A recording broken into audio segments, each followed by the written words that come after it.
Hi, welcome to the Sifu Mimi Chan Show. Thanks for joining the conversation.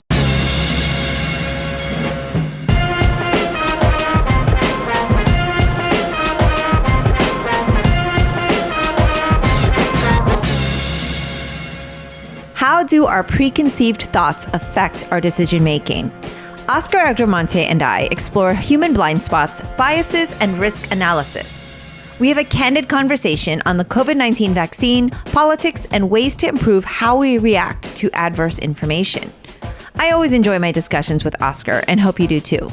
If you are enjoying these conversations, please rate my podcast on your platform of choice and share it with others. If you would like to support with a donation to help keep this podcast going, you can become a patron of the show by visiting my website or patreon.com. For comments or suggestions, email me at sifumimichan@gmail.com or reach out on social media at sifumimichan. Now, on with the show. Hello, Oscar. Thank you for joining me on my podcast. The Sifu Mimi Chan Show, which is a great name. Okay. Well, you are becoming quite the regular guest. And, back by popular demand, I have to say a shout out to our friend Aaron in our favorite island of Kauai, Hawaii. Yes. He just says that you're, one of his favorite guests. So I thought more Oscar. They want more Oscar. We'll give them more. The funny thing with Aaron is that it doesn't matter what guest you would have mentioned. He would have said, that's one of my favorite guests, because that is just the type of person that Aaron is. So as awesome as he is, there isn't that much validity in me being an awesome guest coming from Aaron. Well, having said that, I do think you're an awesome guest, and I do appreciate you taking time to come in and talk on the show, because we always kind of delve into different things. Obviously, we're married, so we have a lot of conversations, and this morning you read me an article, and I thought, this would be a really good jumping off point for our conversation, and you have a story to share. I do have a story to share. Do you want me to preface where I got this article or just go into it? Sure. So I follow Dr. John Berardi, who is one of the founders of Precision Nutrition. And I like following him because he usually shares things that are a little bit thought-provoking. And a big thing that he is a part of is really on knowing how, or us recognizing our biases and our own blind spots. So I'm just going to start with this article that was from the New York Times. Guido Calabresi. I don't know, did I pronounce that right? Wow. Who knows? It's a federal judge and Yale law professor. He invented a little fable that he has been telling law students for more than 3 decades.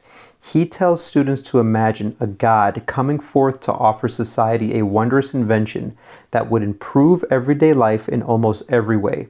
It would allow people to spend more time with friends and family, see new places, and do jobs they otherwise could not do. But it would also come with a high cost. In exchange for bestowing this invention on society, the God would choose 1,000 young men and women and strike them dead. Ooh. And then he asks, would you take the deal? And almost invariably, the students say no. The professor then delivers the fable's lesson, which is, what's the difference between this and the automobile? Which is a pretty cool introduction to a story. Yeah, and I thought that resonated quite well, because instead of just jumping into the main point of the article, it kind of draws you in, but I think it also opens your mind to going, oh, wow, we kind of just tricked ourselves there by the way it was kind of set up, which is the point, right? Right. You can reading it as an article, we know there's something coming, right?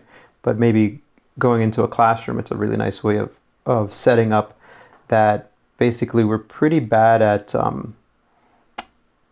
contextualizing risk and being biased against, like, okay, what are new risks versus what are already established risks, right? And so he does share a couple of the parts from this article, which I am going to share as well. And it is right here. So what's interesting is that's how it starts off, right? And this to preface all of this as well, let me just say this doesn't have to be about vaccines. It's really more about the fact that we just have a lot of difficulty in interpreting risk and big numbers. So another part that John Berardi shared on this article was that in truth, automobiles kill probably way more than 1,000 young Americans each year. The death toll hovers to about 40,000 people annually. And we accept this almost unthinkingly because vehicle crashes have always been part of our lives, and we can't fathom a world without them. So it's just a classic example of our irrationality about risk. We often underestimate large chronic dangers like car crashes, chemical pollution, but we fixate on tiny but salient risks like plane crashes and shark attacks. Correct. Some people more than others fixate on shark attacks. I don't know what you're talking about. I only talk about it like every 2 episodes. Yeah, so when it's like a risk is more prevalent if it's new. So like if it's like I think this professor asks students would you accept the cost of vehicle travel if it did not already exist?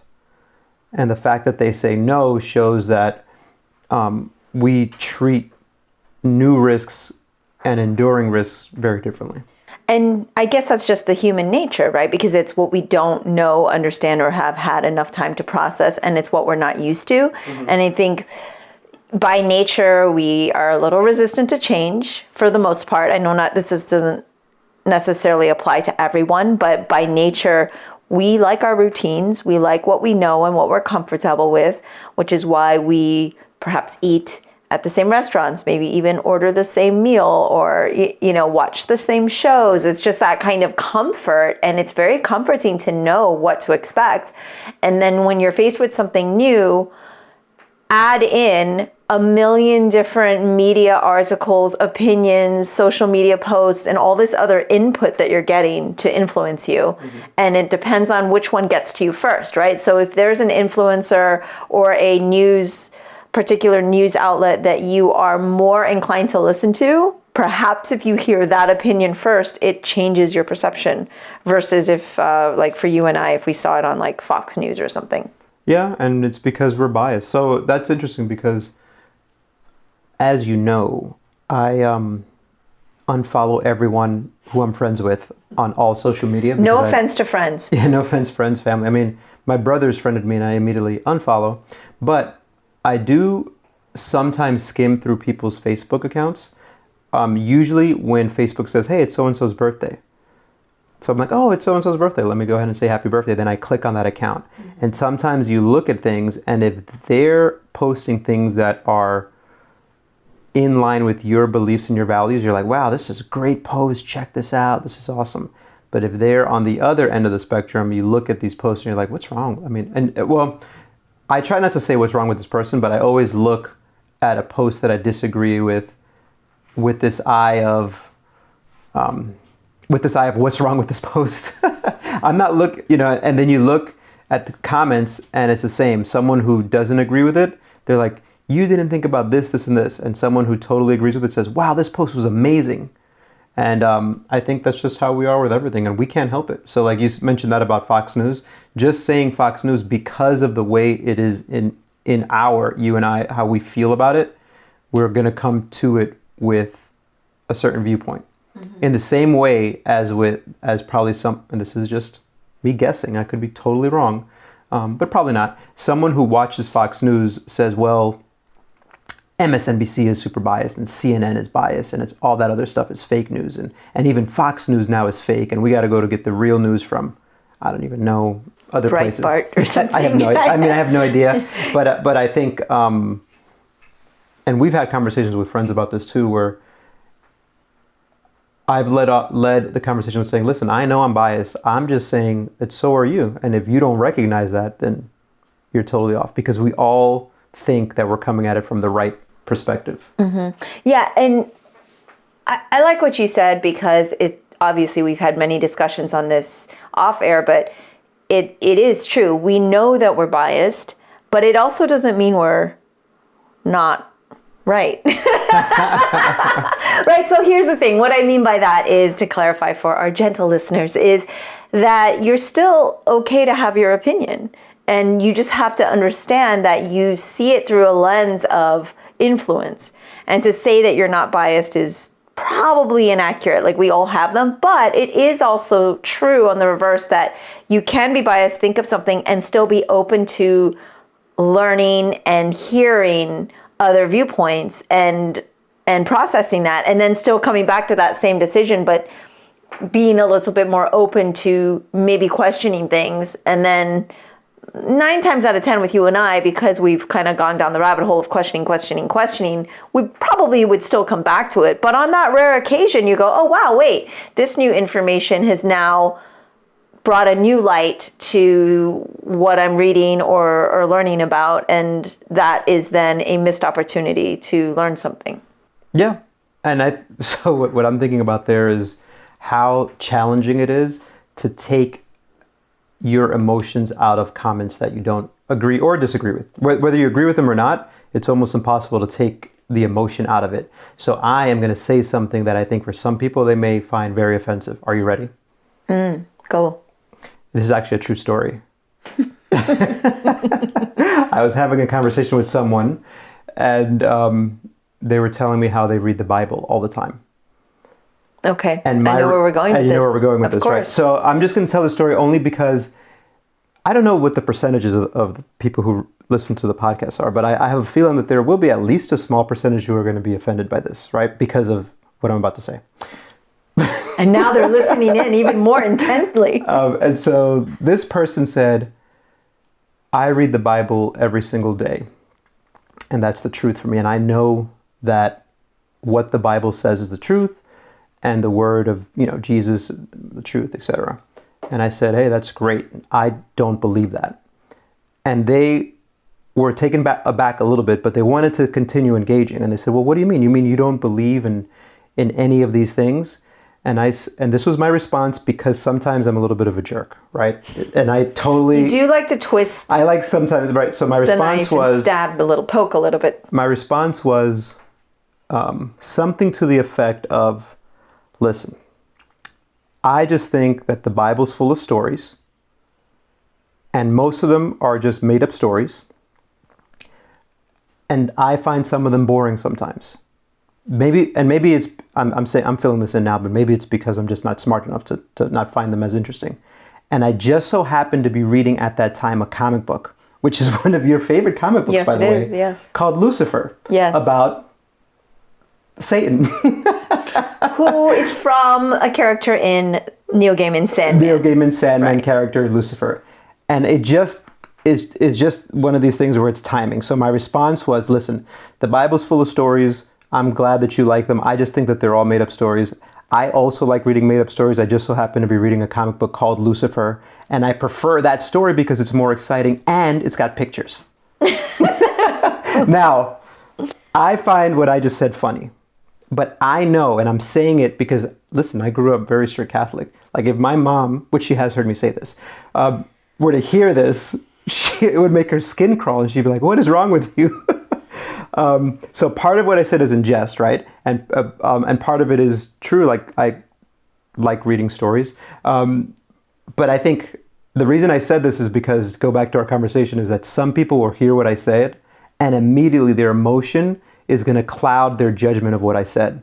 Maybe not even cloud their judgment. Maybe they can have their judgment, but it's going to affect how, if we were having this conversation in person, how they would respond. Or their emotion is going to affect how... Or they've stopped listening already. Yeah, or they've already stopped. Exactly. They're like, click off, I need to go... This guy doesn't know anything, I'm going to go do something else. Yeah. Next podcast. Like, Yes. like if I'm thinking about... Thanks, like, Oscar. No, I'm right. just kidding. Yeah, you've lost a bunch of listeners. But I mean... Now I have 4 listeners. Yeah, 4 listeners. I don't know. And I'm just saying that because there are a lot of people who disagree with our opinions, who like to say that they look at things from an unbiased perspective. Mm-hmm. And I'm just trying to make a point that that's almost impossible. You're going to call bullshit on that. I'm going to call bullshit on that. And it's also almost impossible not to bring in emotions, because when you believe something, it's who you think you are.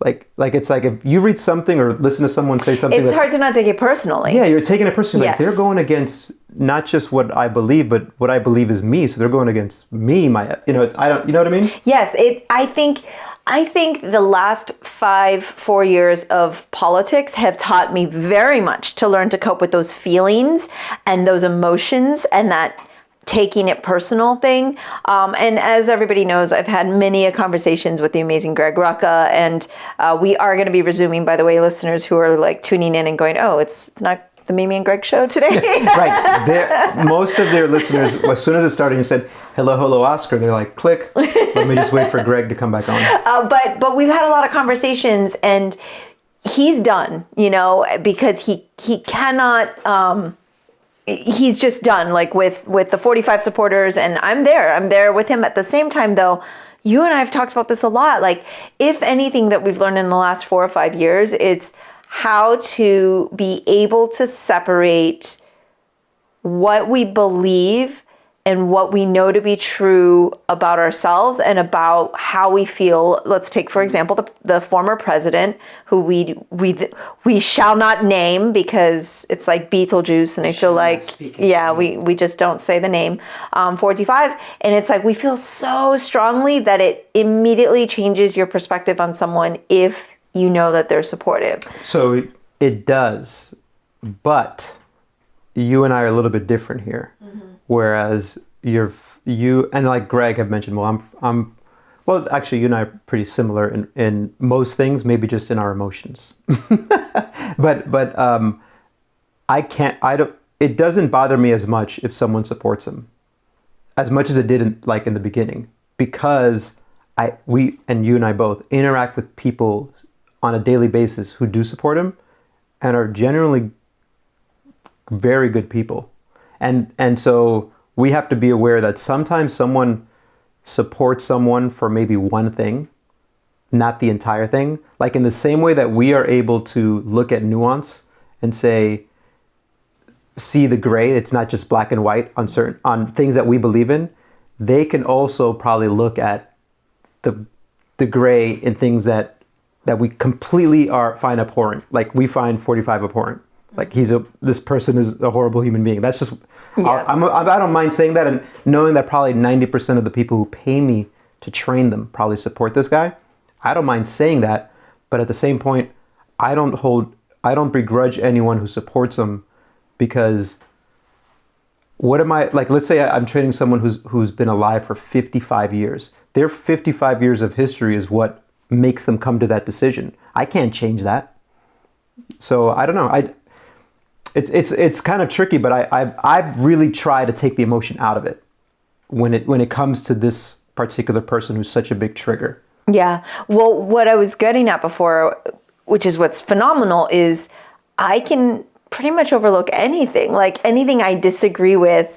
Somebody who wants to eat mushrooms, for God's sake. I mean, I don't know why anybody would, but but what I'm saying is we're so forgiving, let's say, even on being respectful of other people's religious beliefs, right? Like you just said, your story and what your beliefs are. And I think we tease, but I don't really actually think maybe they're offended, but maybe they go, he's one of those, but Oscar's still a pretty good guy. And so we can overlook that. But for some reason, this particular person and this subject and this just what everything he stands for has become so emotional and so difficult. But at the same time, like you said, there are people I love, and that L-O-V-E. Yes, that I would do almost, I would be there for. I would do things for a bit, and so I have to say, okay, maybe I'm tricking myself, and maybe that's what I need to do to cope, and that's fine. And it's not like they necessarily love or support 45, but there is something in their ideal, and maybe if I took the time to find out what that was,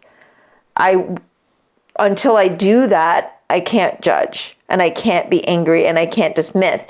And so now if I find out someone says, no, I really like him because I also don't like brown and black people and I also believe poor people in shithole countries and blah, blah, blah, and all of the things that we really, really abhor. Like if I hear someone on board with that, then I'm done, obviously.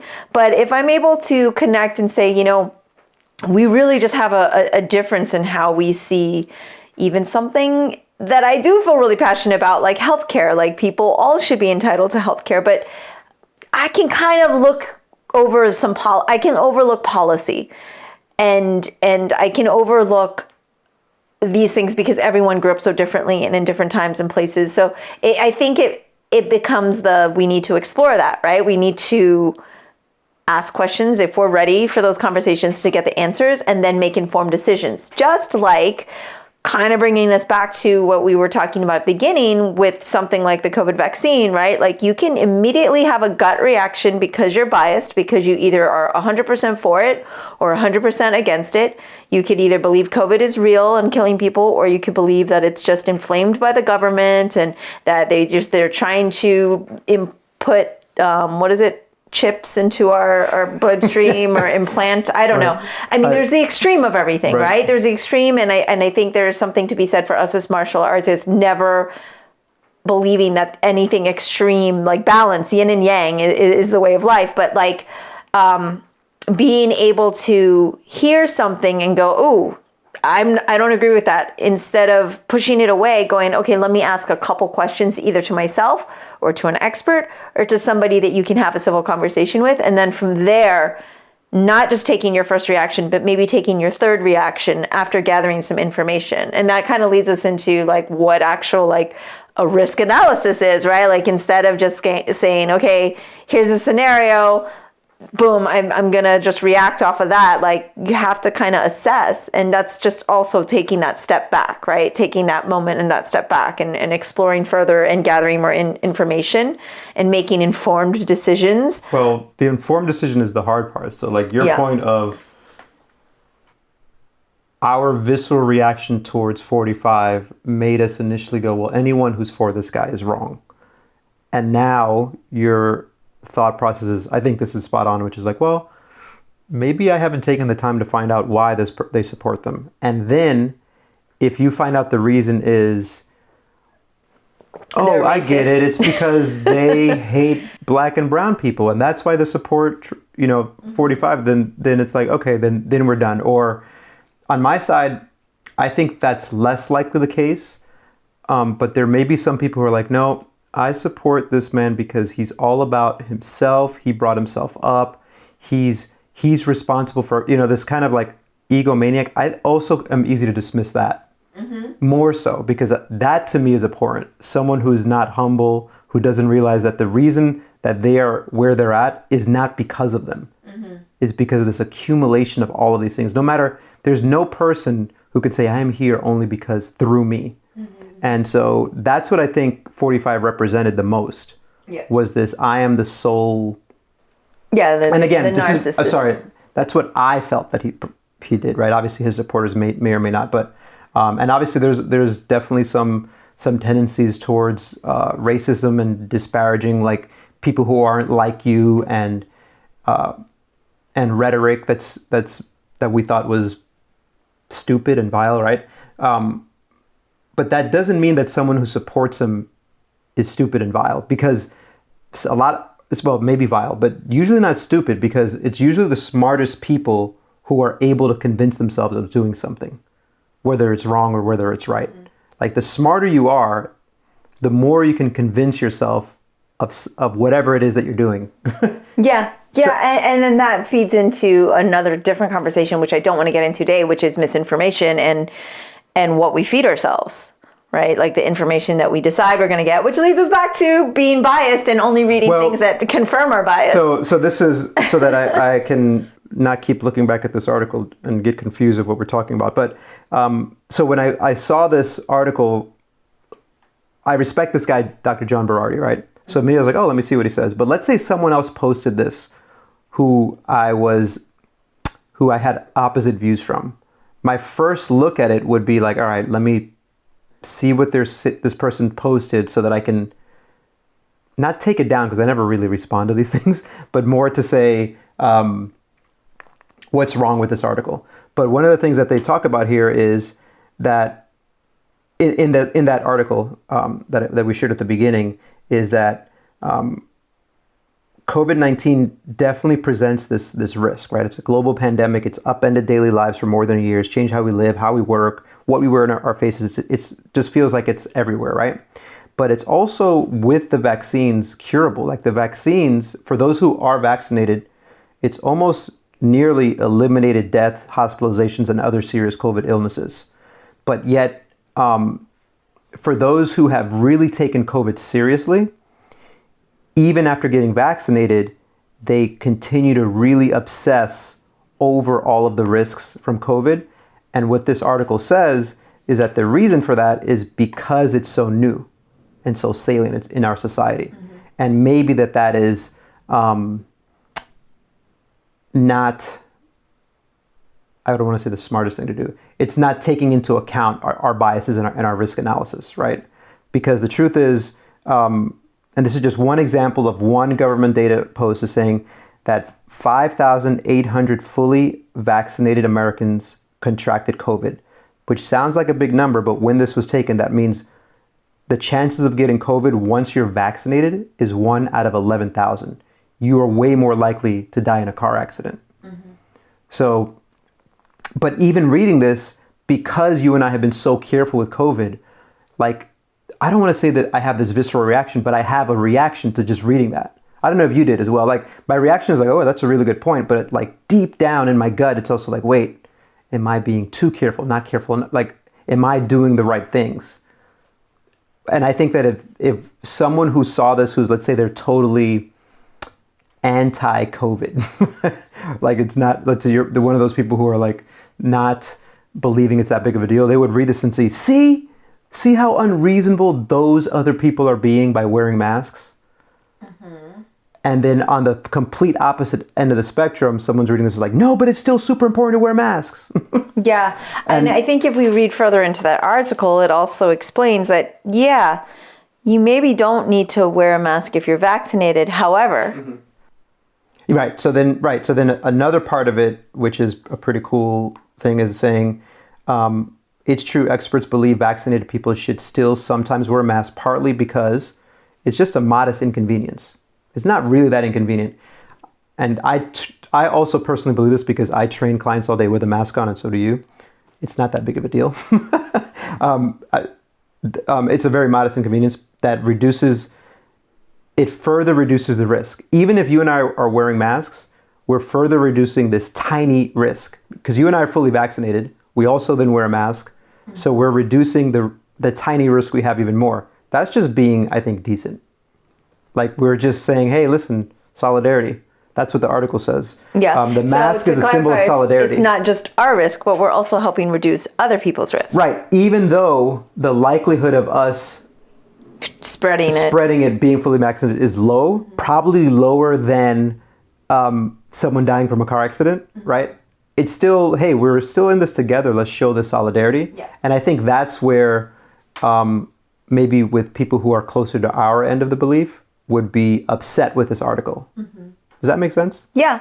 Yeah, because the tendency is that extremity, right? It's all or nothing. And it's like, it only can be the black and the white. And that's the whole point, maybe, of this conversation, is that it's not all black and white, and that we do the best with the information we have and the information we're given. But at the same time, in reference to this article, my takeaway was, yeah, we are in this together. We do the solidarity. We are also extra careful. So it's beyond just buckling up, right? It's making sure that you're doing the complete stops. It's making sure you're not the first one off the line when you're driving. It's making sure that you are paying attention, not on your phone, not eating while you're driving. Like, it's doing all these extra things, which adds up. It's exactly what the Twitter God said to Neil deGrasse Tyson about the 10 Commandments.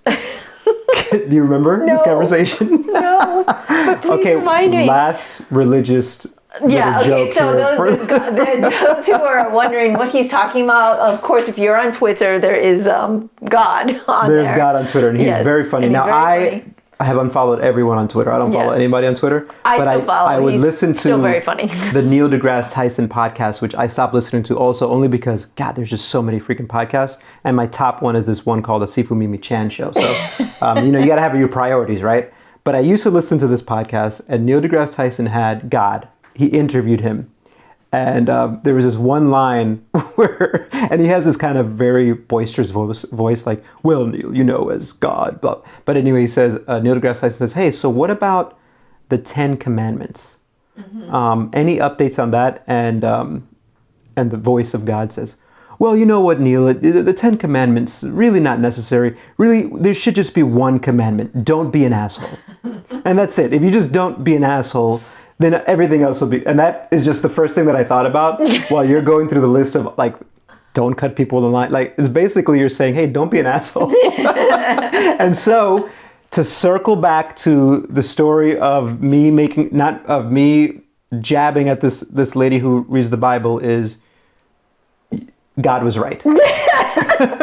And I was wrong. Oh man. What's funny, listeners, is like we did have an actual outline for the show, but we kind of just threw it out the window. I definitely didn't want to spend any time talking about 45, and then I just this is how angry I still get. I can't help myself. So, but what we did want to talk about was definitely a lot to do with this article, in that we have these biases, and then we have to also think about the risk analysis of something like COVID, and we're talking about vaccines, and for example, the Johnson & Johnson that just came out. Like, I have a disagreement with the way that whole thing was handled.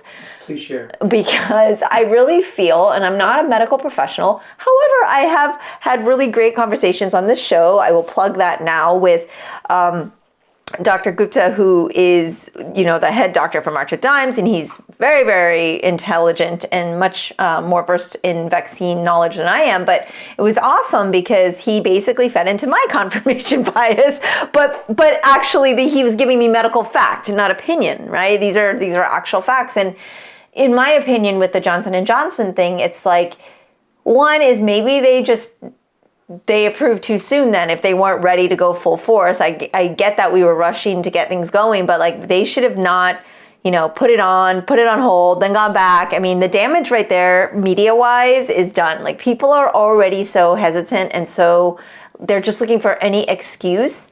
And so, what is it? The one in... Oh my God, I don't have the numbers. It's like 100,000. Way less than your risk of dying from a car accident. Yeah, way less than your risk of dying from a car accident. But that, like, 6 or 7 people out of 7 million that also at that point then didn't die. They just developed a blood clot. Like, so it wasn't even a fatality, right? So that percentage is like 0.0001 or something crazy. Versus your, 1 in 5 people dying or getting severely hospitalized from COVID, and let alone the long-term effects. Like, if you and I know people get caught up in numbers, but it's like you said, just the percentage of what could actually happen versus you having the protection and then further contributing to society by helping with herd immunity is just, for me, if you weigh that risk analysis and you just do a little bit of basic, like, one, the likelihood of this is so low. Like, if you go to the dentist, you probably have more likely of getting an infection or something like that from dental work, or like you go rock climbing, for God's sakes, you sign this waiver that you could die, and the percentage of an injury or any of these things that people just very like willfully sign off on because they want to go do that activity, right? You will sign this waiver that says all these crazy things if you want to go ziplining or you want to do any of these adventure things, and yet there is this huge hesitancy towards something like this vaccine, which one isn't brand new.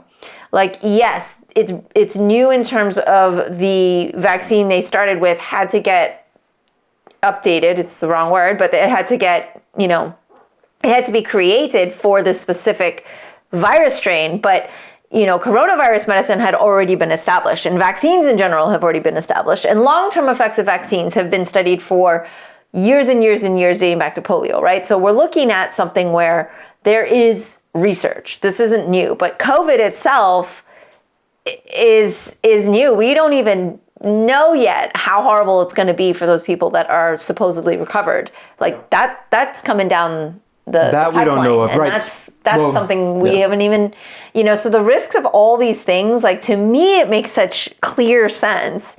But I get hesitancy because it's unknown. And this again leads us back into like, well, where can people get good information, and how can they be properly informed, and what will make them feel better? Well, I think the problem is because while you were talking about the risk analysis, it reminded me of someone who I follow on Instagram, Dr. Carl Nodsky. He's Nadolsky or something. He's an obesity doctor expert, but he calls himself the meme expert, or the meme doctor.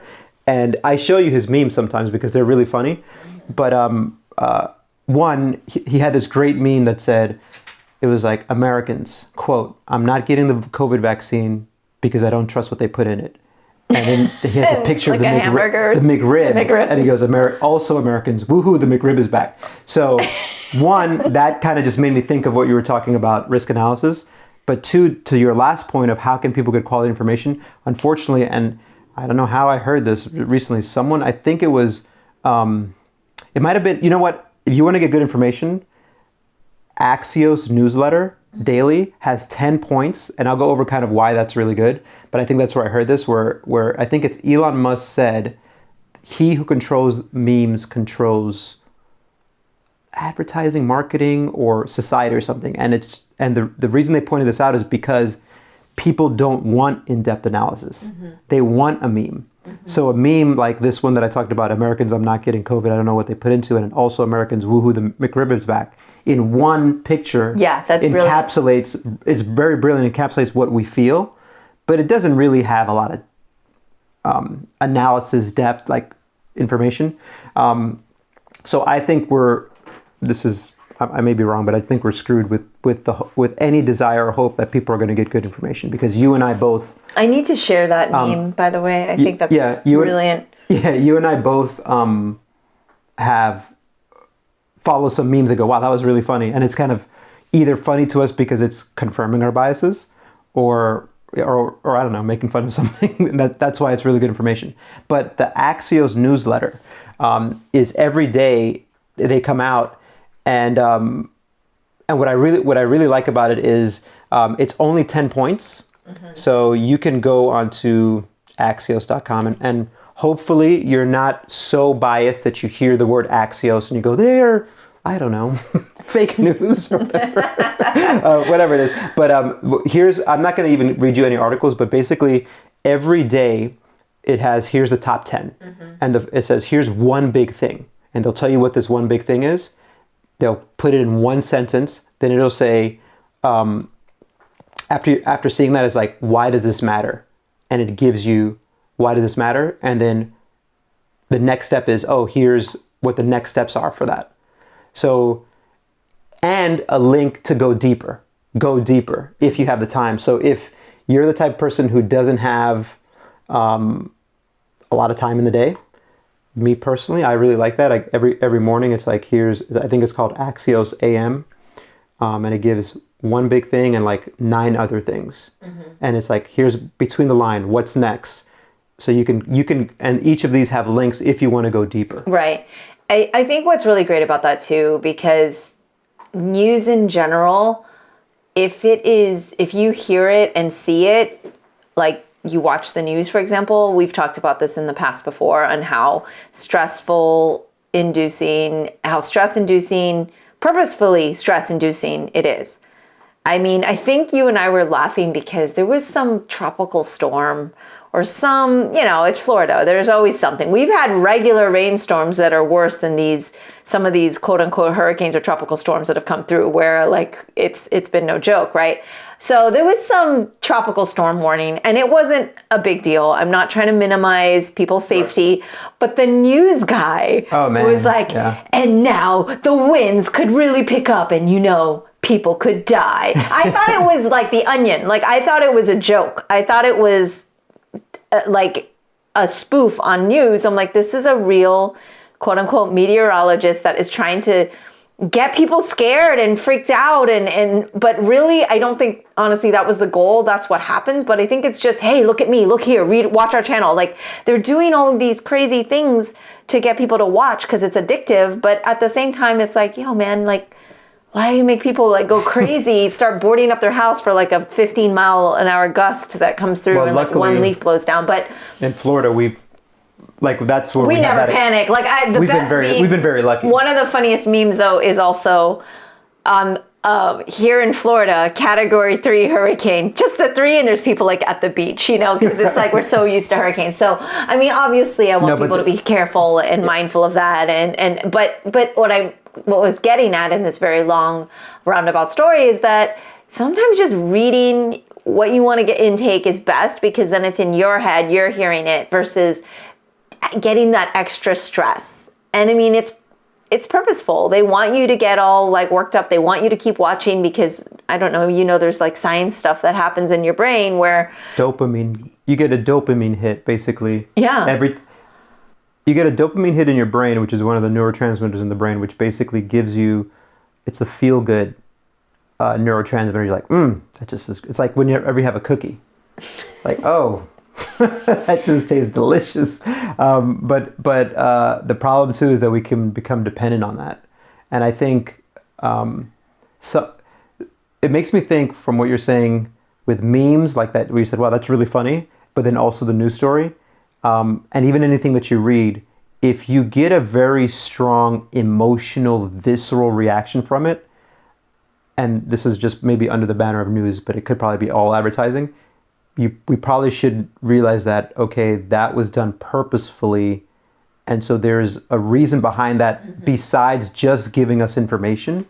There's probably a reason behind that to create this emotion because it leads to more money in their pocket.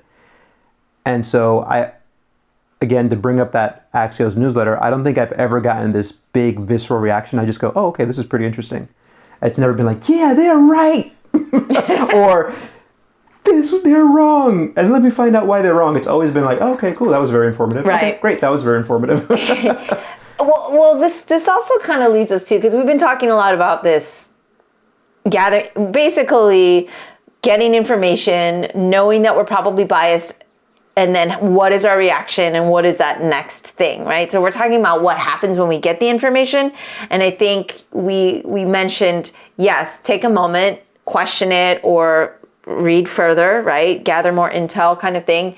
And I think the big piece here is what to do next, like the decision-making process. Like, okay, so now I've read this article, I disagreed with it, I freaked out, but wait, okay, I've taken a step back, I've calmed down. Let me have a conversation with somebody that maybe knows a little bit about it. Let me ask questions. Like, I think processing things at the right time, decision-making at the right time is key, because how many times have we overreacted or emailed too soon or texted back too soon because we didn't give it a second, or wish we hadn't hit send, and all of these things that we're so reactive, and we're in such a culture of immediacy and now and as quick as possible, that we want to put up that reaction right away. And sometimes it's okay to take that step back and then take the time to process. And I think that we need to kind of be told that that's all right. I think it's almost always okay to take a step back. And if you want to know some skills on how to do that, go onto Wallem Films' YouTube channel and check out this great presentation by Mimi Chan on... You're looking at me like, oh my gosh, I'm pointing at you. I know. I thought he was going... On bystander intervention. Right, no, I thought you were going towards 45th Fu breathing or something. No, like, wow. You did. So, okay, go on to Wallem Films. And I forget the title of this presentation. See something, say something. But basically, you and Orange County Sheriff's Office did this joint presentation. They did one on, hey, here are things that you can do to be safer, like precautions you should take. And then you take that information, and your part was like, well, what if you're in a situation where that's it, you're in that situation, and the biggest thing you talked about is breathing. And even saying that, like, as soon as you did that presentation, or during that presentation, I guarantee you people were like, I know this already. But as soon as you were done the next day, we all had instances were like, oh my God, I just used the breathing technique. I got texts. Right, actually, immediately after. People texting me, But now it's been over a week. I guarantee you that a lot of these people have forgotten. Yeah, I have to do it again. I have to present again. Yeah, present again. But all this is to say that, yes, we should probably always take a step back. And that will help us. And I don't think I don't think it's impossible to do it all the time, and that's why we're all works in progress, right? Yeah. So I don't know where I was going with that because I got distracted about me forgetting like what the name of the presentation was. I was like, I should have taken a deep breath before I started speaking. Well, I just thought I knew you were talking about breathing, and I was like, I don't know the name of the 45th Foo episode that we did breathing on, but there was like a 3-part breathing episode that we also did. So if anybody wants humble to know. brag, I think it was amazing. So the problem here is that Oscar and I podcast together. We did these 45th Foo, 100 episodes. Over 100 episodes for educating those who are over 40 on how to stay fit. Oh man, all of our fans must be missing All our us fans so are missing us so much. They have to come to different venues now. Now they have to go to different media outlets. They've got to come over here to the podcast to hear things, and so you and I do so many different joint ventures that it's hard to keep up. But I knew you wanted to talk about breathing, to take a moment to breathe. Exactly where. I just didn't know which media you were pointing to. Wallem Films, there's the bystander intervention training, See Something, Say Something, which is great, recent, and honestly, it's so funny because things that make sense, sometimes we talked about it. And then we stole this from Mike Boyle's presentation because he used Voltaire's comment of common sense is not always so common. Yeah. But also, even if it's common, it doesn't matter. We need to hear it over and over again. It's true. Because how many times over do we need to hear not to or should do? How many times has your mom corrected us on one movement in Tai Chi? Oh man. And it'll still keep coming. And it'll keep coming. That's right. We've been working on our Chen Tai Chi, but it's why you have clients. Because if you had just told them once and then they did it perfectly and then they didn't need you anymore to remind them, then you wouldn't have any clients, because basically you have to say the same thing over and over. I had a conversation with a mentor of mine, Michael Johnson. Yes. Uncle Mike, I call him. So he was telling me, he's like, how I was sharing some frustrations with maybe I wasn't getting through with certain clients or whatnot. And he had shared something that sometimes he feels, out of the hundreds, maybe even thousands of people that he's taught over the years, like how many of them have retained it? Mm-hmm. Like once they're away from it. This is why we always need some coach.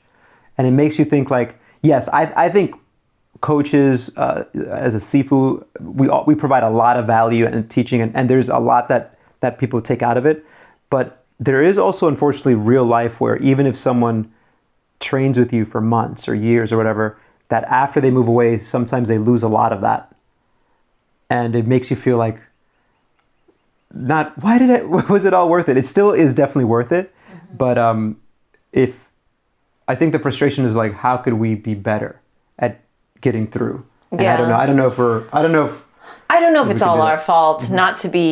not to say put it on others or whatnot, but it's very out of sight, out of mind. And I think there's just too many distractions in this day and age we have to fight to constantly be at the top of the queue, right? You and I are anti-social media, but we have learned to embrace and adapt and find the joys and the positivity in it, which I've actually found a lot of positivity. I've been able to meet new, people through there that have been able to like hire me for public speaking. I've been like, it's been That's helpful, true. right? And so, and also we've been able to be 40 Fit Foo superstars for our 10 followers. No, but we average 15 to 20 views per video. No. So what's funny about that is you and I, this is where I know the numbers are lying. Like, there are those YouTube stats and all of that, because we've literally gone to events in different various places around the world, and people have said, "Oh, really enjoying watching your 40 Fit Foo." Some of them aren't even martial artists, and I say, "Oh, are you following the exercises?" They're like, "No, I like watching you guys do them, but I don't actually do them myself." And the numbers are lies. What I mean is, it's not pointless, right? Like, it does reach people, and if one thing resonates, I've said this over and over in the last couple of weeks, and if one thing resonates with one person, then that effort is definitely worthwhile, because it could actually help someone, right? So even this breathing thing that you and I are always talking about with learning how to breathe properly, the presentation I gave for learning how to combat racism and hate crimes and how to handle yourself during harassment, and it's thinking that I'm going to be teaching people how to like defend themselves, and instead I end up talking about breathing. But that it can be life-saving, especially if you're a hot-headed person, especially if you have a temper or high blood pressure, all of these things. Well, to talk about being biased and it being worth it, someone came up to you who we shall refer to as the little one. And this person said that they used it and it was very helpful. Yes. And when I heard that, of course, because I'm biased, I said, that's awesome. And it was helpful. So there you go. Yeah. So that's the goal. And as you and I know, the amount of times we get that feedback is infinitely less than how often people maybe do take away and don't say anything about it. Yeah, because we do. I mean, you're way better at this than I am, but I take so many things from like great information and implement it. And I give credit. I'm like, hey, I'm really good at giving credit. Yes, you're very good at giving but credit. But I'm not really that great at letting them know. Immediately going, hey. Yeah. What's funny about you is that you whenever you're speaking or giving a presentation, I'm like, okay, you could just start at the beginning going, hey, I've got a lot of great resources, but you quote every single piece, and I'm like, okay, we know that you're not saying that you came up with all this knowledge. I created it all. Yeah, but you're really good about that. But my thing is always, I like to let people know, because I feel the same way. Like, it's been amazing that I've got these awesome Patreons, for example, that will give me feedback and tell me, hey, this episode was great because of this, or, oh, I found this interesting, or, oh, I want to hear more about these things. And so I enjoy the feedback, positive feedback, obviously. Of course, listen, if you're not going to give positive feedback, then no, actually, I think constructive feedback is so good. Yeah, I was thinking of who to give credit to, but I can't remember the name now. But something that I heard was that it's probably one of the most valuable skills especially as business owners, is the ability to take constructive feedback and not get emotional about it. I mean, it's almost impossible not to be like, oh my God. But if it's truly constructive, made there to help you, that is a skill that we should all be trying to hone. Like, how can we take constructive feedback? And maybe it's even on our side of like, hey, by the way, you're biased on this thing. To kind of bring it back to that article where they said, they kind of wrapped it up with coming to grips with the realities of post-vaccine life. It's going to take up some time for a lot of us. So it's only natural that so many vaccinated people are going to continue to harbor fears, some of them rational and probably a lot of them irrational, but we have to recognize that irrationality is going to be part of overcoming COVID, and I don't think we're ever going to get to a place of zero risk. Mm-hmm. We just have to kind of find, okay, what's going to be our right metric for feeling normal? I don't know, that's a big tangent, but I just wanted to kind of, before I forgot, bring that thought about that article of what normalcy is going to look like. Mm-hmm. And who the heck knows what it's going to look like? I have no idea.